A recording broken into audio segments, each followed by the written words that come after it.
बच्चों, किसी को याद है पिछली कक्षा में हमने क्या पढ़ा था? मैम, ओमना 16 मई को ट्रेन द्वारा अहमदाबाद से केरल अपनी नानी के घर के लिए गई थी। और रास्ते में उसने सूखे भूरे मैदान और छोटे छोटे गांव भी देखे थे। और मैम, स्टेशन पर लोग खाने पीने की चीजें भी बेच रहे थे। शाबाश बच्चों, आपको तो सब कुछ याद है। तो चलो आज की इस कक्षा में हम ओमना के रोमांचक सफर के बारे में जानेंगे। तो देखते हैं कि ओमना का सफर कैसा रहा। अब सुबह हो गई है। मैं कल रात बहुत जल्दी सो गई थी। बाहर इतना अंधेरा था कि कुछ भी दिखाई नहीं दे रहा था। आज सुबह जब ट्रेन रुकी तो मेरी आंख खुली। बाहर प्लेटफॉर्म पर लगे बोर्ड पर लिखा था मडगांव। अपन ने बताया कि हम गोवा राज्य में हैं। हमने स्टेशन पर उतरकर चाय पी और अपनी पानी की बोतलें भी भर ली। ट्रेन फिर चल पड़ी। बाहर का नजारा देखने लायक है। चारों तरफ हरियाली, मैदानों की लाल मिट्टी में उगे छोटे छोटे पौधे और पेड़ों से ढकी पहाड़ियाँ बहुत ही सुंदर लग रही हैं। कभी कभी तो छोटे तालाब दिखाई पड़ जाते हैं। बहुत दूर मुझे पहाड़ियों के बीच पानी दिखाई दे रहा है। मुझे पता नहीं कि वहाँ नदी है या समुद्र, लेकिन हवा बहुत ठंडी है। अहमदाबाद की तरह गर्म हवा नहीं है यहाँ। ट्रेन अभी अभी एक रेलवे फाटक से गुजरी। दोनों तरफ फाटक के पार बसों, कारों, ट्रकों, साइकिल, स्कूटर, रिक्शा, बैलगाड़ी और तांगे में बैठे लोग ट्रेन के गुजरने का इंतजार करते दिखाई दिए। कुछ लोग तो अपनी गाड़ियों के इंजन बंद भी नहीं करते। रेलवे फाटक पर कितना धुआं और कितना ज्यादा शोर था। मैंने देखा कि कुछ लोग बंद रेलवे फाटक को नीचे से झुककर भी पार कर रहे थे। कितना खतरनाक है ये। कभी कभी हमारी ट्रेन दूसरी ट्रेन के बिल्कुल पास से गुजरती है। मैंने और उन्हीं ने डिब्बे गिनने की कई बार कोशिश की, पर दोनों ही ट्रेन इतनी तेजी से चल रही थी कि हमारी गिनती कभी भी मेल नहीं खाई और हमेशा गड़बड़ ही हुई। अच्छा बच्चों, मुझे बताओ, ओमना ने पहले और दूसरे दिन खिड़की से बाहर जो नजारा देखा उसमें क्या अंतर है? मैम, ओमना ने पहले दिन खिड़की से बाहर सूखे भूरे मैदान और छोटे छोटे गांव देखे, परंतु दूसरे दिन ओमना ने चारों तरफ हरियाली, लाल मिट्टी, छोटे छोटे पौधे और पेड़ों से ढकी हुई पहाड़ियां देखी। तो बच्चों, ओमना ने रेलवे फाटक के दोनों तरफ कौन कौन से वाहन देखे जो पेट्रोल या डीजल से चलते होंगे? मैम, ओमना ने रेलवे फाटक के दोनों तरफ बस, कार, ट्रक, मोटरसाइकिल और स्कूटर आदि देखे। बिल्कुल सही। और ये पेट्रोल और डीजल से चलते हैं। चलो श्वेता बेटा, अब आप बताइए, इन वाहनों से शोर और धुआं क्यों हो रहा था? मैम, बहुत सारे लोग रेलवे के बंद फाटक पर भी अपनी गाड़ियों के इंजन बंद नहीं करते हैं, जिसके कारण शोर और धुआं फैलता है। बच्चों, आपने अभी देखा कि कुछ लोग रेलवे फाटक तब भी पार करते हैं जब वह बंद होता है। आप इसके बारे में क्या सोचते हैं? सोचो सोचो। मैम, हमें नहीं पता, आप ही बता दो।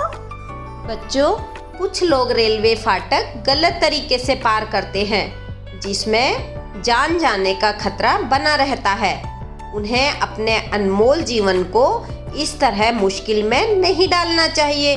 और जब फाटक खुल जाए तभी आपको रेलवे फाटक को पार करना चाहिए, जिससे सभी सुरक्षित रहेंगे।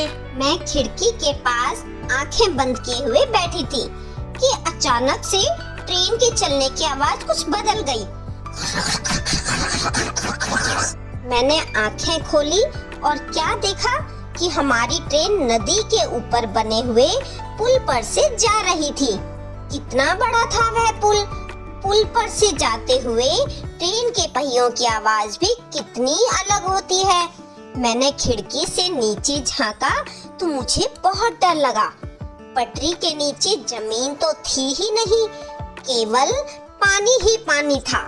नदी में कुछ नावें दिखाई दे रही थी और किनारे पर कुछ मछुआरे। ट्रेन के पुल के साथ साथ दूसरे वाहनों के लिए एक और पुल भी बना हुआ था।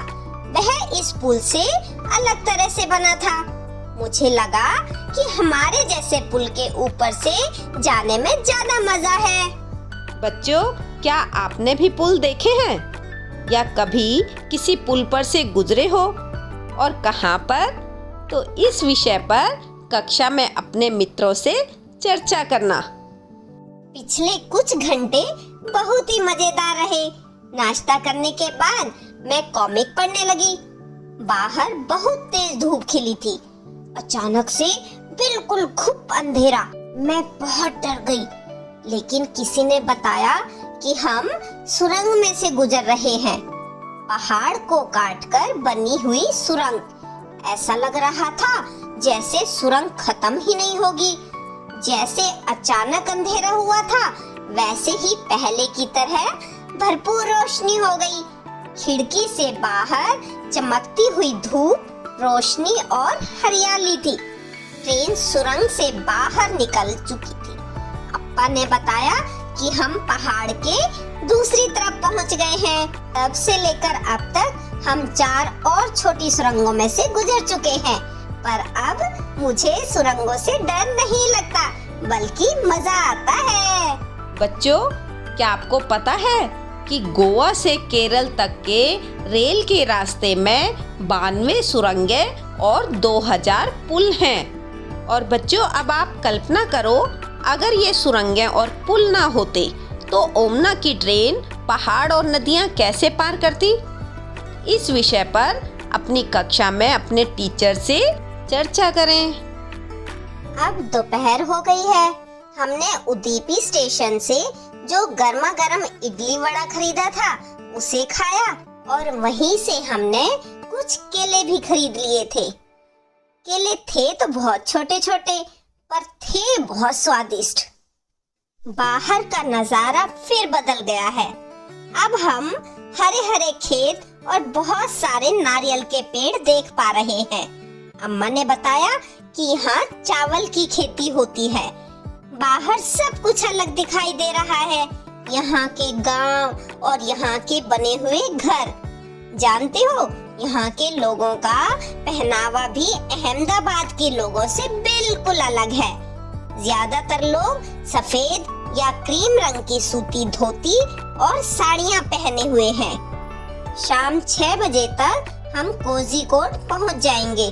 सुनील का परिवार भी वहाँ उतर जाएगा। हमने एक दूसरे का पता ले लिया है और अहमदाबाद में मिलने की योजना भी बनाई है। आपको भी सुनील और एन से मिलकर बहुत अच्छा लगेगा। और अब रात हो चुकी है। हमने अपना सामान संभालना शुरू कर लिया है। लगभग 3 घंटे में हमारा स्टेशन कोट्टायम भी आ जाएगा। हमें वहाँ पर उतरना है। आज रात को हम वलियम्मा के घर जाएंगे। वहाँ से सुबह बस में बैठकर अम्मू माँ के गांव के लिए रवाना होंगे। बच्चों, आपको पता है वलियम्मा किसे कहते हैं? वलियम्मा माँ की बड़ी बहन को यानी मौसी को कहते हैं और अम्मू माँ माँ की माँ यानी नानी को कहते हैं। अच्छा बच्चों, आप इन्हें क्या कहकर बुलाते हो? आप इन्हें जिस नाम से भी बुलाते हैं, सामने लिखकर अपने टीचर से जांच करवाना। आज ट्रेन में हमारा दूसरा दिन भी खत्म होने को है। सभी बहुत थक गए हैं।